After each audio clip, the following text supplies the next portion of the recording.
Auzubillahi minasyaitonirrajim. Bismillahirrahmanirrahim. Assalamualaikum warahmatullahi wabarakatuh. First of all, I would like to get permission from the moderator to speak in English. Okay? But if you cannot understand the language, please raise your hand. Okay? All right. This evening lecture, I would like to talk about the fundamental issues in economy. What do you think about the fundamental issues? Yeah? The very fundamental issues is the price of goods and services. Correct or not? Harga barangan dan perkhidmatan. It's become more expensive every day. Look at our house prices. Okay, how much the house prices in Dubai? It's around 40 millions, 10 million rupiah, 10 million rupiah houses. Yeah. When we compare to the last 5 years, okay, these kind of prices level is not similar. So for the economists, it's better for them to investigate why in the very latest 5 years, okay, our goods and services prices increasingly dramatically. That's very important question for those who are studying economy. Correct, Amir? Prices, right? The houses, what else? The cars, the foods, your rental houses, your education fees, what else?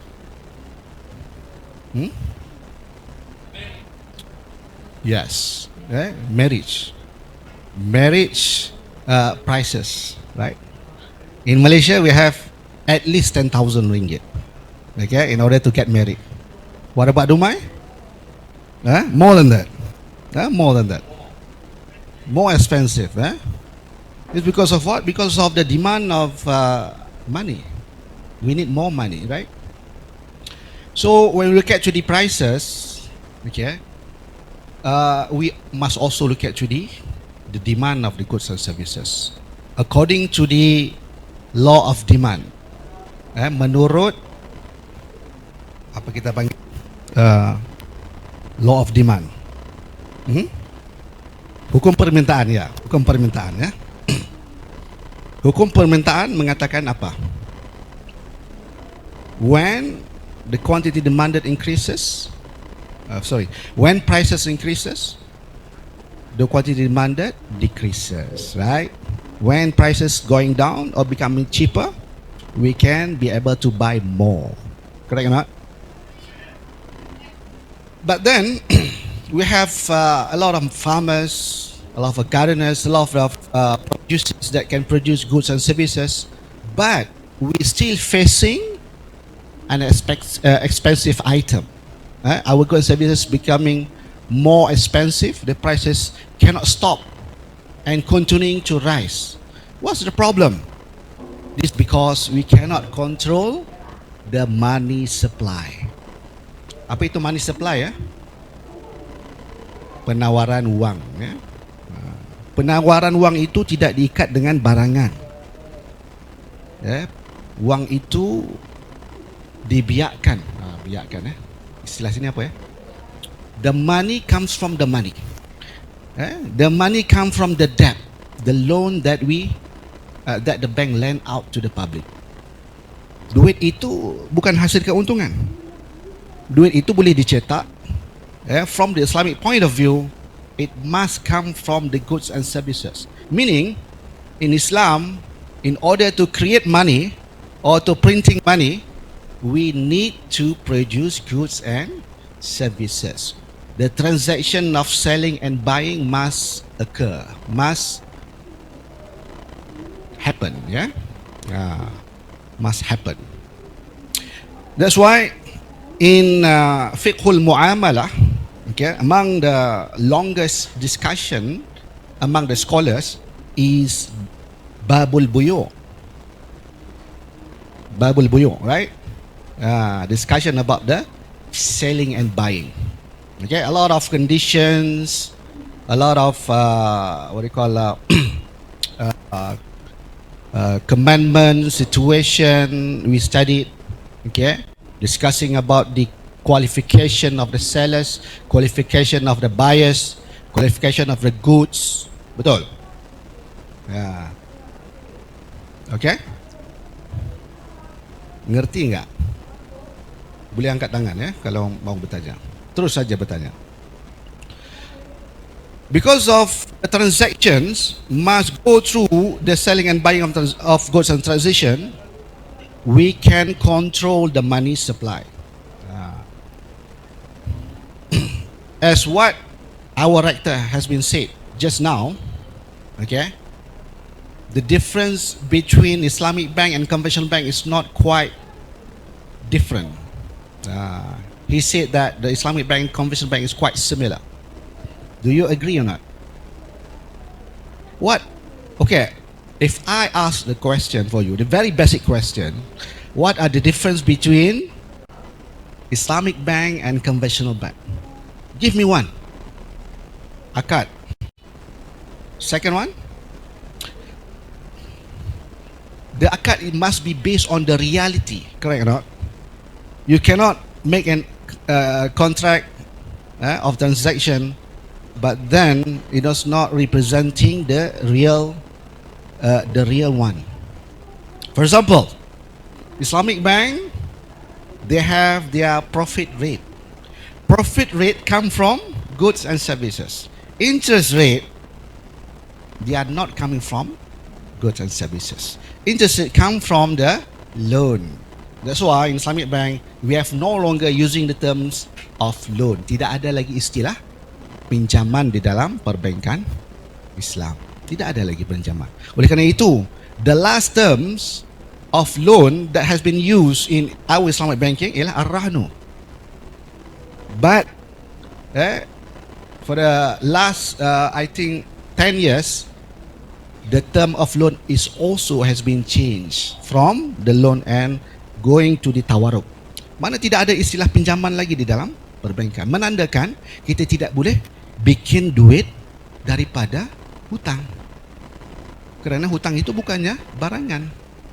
Hutang itu duit. 100 pulang ke semula 150. So 50 itu kita tidak boleh menggelarkannya keuntungan. Because it cannot be binded by the goods and services. Dia tidak melalui akad jualan dan belian. Akad jualan belian ini mesti ada production. So why money supply has become dramatically increases? Because people can make money without producing goods and services. This kuih, this water must go through the transaction of selling and buying, correct or not? That's why the seller of kuih, the seller of kacang, the seller of can get extra money because they're transacting what? Selling and buying. Ya, kan? Jadi bank Islam tidak lagi boleh mengeluarkan dokumentasi yang bercorakkan pinjaman, tetapi dia mesti pembiayaan.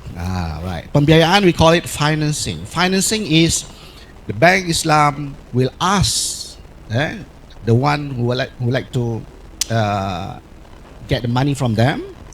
The first question that Bank Islam asks us is what? What is your project? Right? What is your project? Okay, I want to buy a car. So let's we dealing with the car. Okay, you don't have enough money to buy a car, but I have money. I buy it first, then I sell it to you. So car has become the goods for the transaction. So hasilkan kereta dahulu, baru hasilkan uangnya. Itu konsep asas di dalam ekonomi Islam. Dia tidak boleh ada uang dahulu, baru ada barangan. Salah ya. Kerana asal usul jual beli ini adalah barter system. Apa itu barter system? Nak tanya lah. Boleh saya tanya? Amir, what is barter system? The change item with the item. The goods, usually the goods item that can buying and selling. Alright. Almost correct. Almost correct. But the most correct is what? You exchange your own goods and services for those who need your goods and services when you agree that you also need their goods and services. So it is between goods. There's no intermediaries of money. Tidak ada langsung digunakan wang. Tetapi wang ini diwujudkan kerana apa? Memudahkan pergerakan barangan itu, ditukarkan dari satu tangan ke satu tangan. Gitu. Oleh kerana itulah kita boleh simpulkan bahawa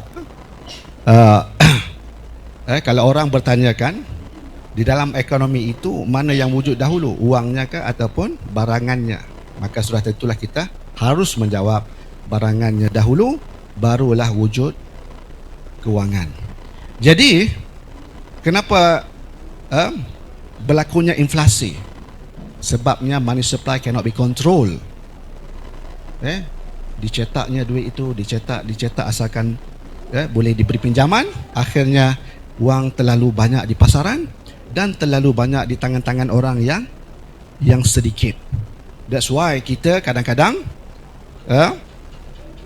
terpaksa tunduk di tangan kapitalis.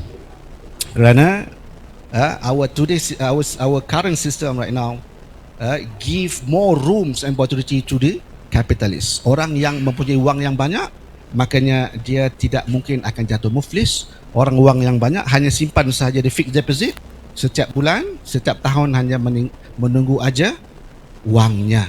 Tidak perlu ada lagi production, sebab sistem kita membenarkan begitu. So that's why capitalism is become dangerous. It's become danger to the society. So that's why our direction right now is not going to the capitalist. Our direction must be go to social economics, right? Ekonomi social yang mengutamakan masyarakat. Apa yang dimaksudkan mengutamakan masyarakat? Masyarakat nak apa? Itu yang dikeluarkan oleh ekonomi. Kemudian barulah kita bertukar-tukar kehendak antara satu pihak dengan pihak yang lain. Di situlah adanya pergerakan wangnya juga. Baik. Oleh kerana itulah dalam perbincangan fiqhul muamalah juga riba berlaku di dalam money, currency. Currency ini antara syarat currency rupiah and ringgit. Gimana menukarnya? Gimana menukarnya? Mestilah dalam majlis yang sama. Majlis yang sama. Cuma kita pergi ke pengurup wang, kita tukarkan ringgit, mau balik ke Malaysia, tukarkan rupiah, dan dalam majlis yang sama itu juga dia mesti bagi kita ringgit. Dia tidak boleh suspended ataupun extend. Pertukaran itu tidak boleh dia extend, tidak boleh di delay. Kalau tak, dia berlakunya riba. Sebab apa? Sebab ringgit dan rupiah itu adalah barangan ribawi, kan? Barangan ribawi. Begitu juga dengan emas. Emas baru ditukar emas lama, tidak boleh jadikan alasan untuk kita beratnya itu berbeza ataupun berbeda. So berhati-hati kalau kita mau menukar emas baru dengan emas lama, kerana emas juga barangan ribawi. Apa lagi? Ada 6 barangan ribawi. Al-zahab, al-fiddah, al-syair. Syair itu apa? Gandum. Lagi? Garam, al-milh. Berempat. Tamar, al-bur, bijirin. Kalau di sini bijirin itu apa? Itu jagung jirin ya. Kita tak makan bali lagi tapi kita minum air bali. Tapi mungkin di setengah negara Arab mungkin bali itu sebagai makanan. Tetapi 6 ini ulama meluaskannya lagi kepada makanan-makanan asasi ataupun makanan-makanan yang terlihat sama dari segi illah dia. Contohnya kita tidak makan roti, sedangkan roti itu dibuat daripada gandum, sedangkan gandum terdapat di dalam hadis tidak adanya beras dan sebagainya, tapi kita kiaskan kepada beras. Begitu juga tamar dikiaskan kepada buah-buahan yang lain. Jadi begitulah bagaimana ekonomi Islam menjaga pengaliran ataupun pencetakan wang supaya wang itu tidak terlalu banyak, tidak boleh dibiarkan sesuka hati, tidak boleh diberanakkan sesuka hati, hingga akhirnya hanya orang yang mampu saja memberanakkan duit tersebut. Ya, hanya milioner, bilioner yang mampu meluaskan wangnya, sedangkan yang miskin tidak mampu, dan hanya kais pagi makan pagi, kais petang makan petang, kerana the prices cannot stop from going up. So this is the reality.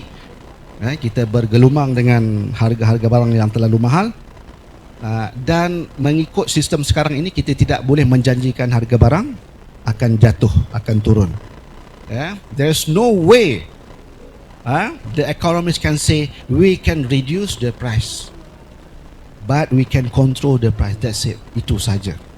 Sesiapa yang menjanjikan harga barang turun, maka dia telah tidak bersikap realistik. Tidak bersikap realistik. Kita tidak mungkin lagi menurun harga barang ketika ini, melainkan kita hanya boleh mengkontrol supaya tidak terlalu tinggi perubahan harganya, itu saja. Dan kerana itu kita kembali balik, we're going back to the basic of our Islamic economics, that giving the priority to the production, especially goods and services, barangan dan perkhidmatan. Itu saja. Jika ada soalan, tidak ada soalan, saya tamatkan.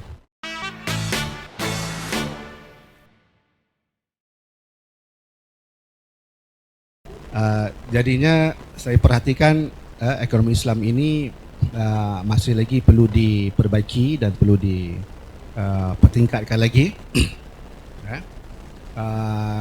Di peringkat Malaysia sendiri kita sudah melihat bagaimana sistem perbankan itu sudah menyeluruh hingga kan tidak ada lagi bank-bank international yang tidak ada Islamic window, menunjukkan bahawa kita sudah ada kekuatan untuk menekan sayap kita. Bukan sekadar di atas kertas sahaja.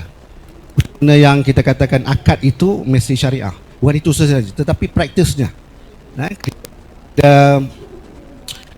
Barangan, pasaran sawit, pasaran silver, pasaran logam dan sebagainya perlu dijual belikan untuk menghasilkan wang yang baru. Memang tidak dapat dinafikan, sistem itu memang hampir sama, tapi itulah yang terbaik setakat ini. Ulama kita berijtihad, maka kita sama-sama kita support perbankan Islam, atau di sini kita panggil perbankan syariah. Dan sudut ekonomi pula kita sokong ekonomi sosial instead of ekonomi kapitalis yang mengutamakan orang yang berwang sahaja akan berjaya dalam projek tersebut. Jadi ini amat menggusarkan kita. Oleh kerana kita terlalu mengejar wang, kita terlupa mengejar production. Jadi kalau kita tanya mahasiswa kita mau kerja apa? Kerja di bank. Kenapa? Gaji je banyak. Jadi gaji je banyak itu merujuk kepada wang yang banyak. Sedangkan apakah sumbangan bank terhadap sosialisasi masyarakat, itu yang pokok utamanya yang perlu kita ketahui. Jadi kita kembali semula, mungkin kita melihat semula melalui kajian-kajian kita, perbincangan-perbincangan ke arah itu. Maka kita tinggalkan jauh-jauh kapitalis, kita kejar dan suburkan ekonomi Islam, insya-Allah.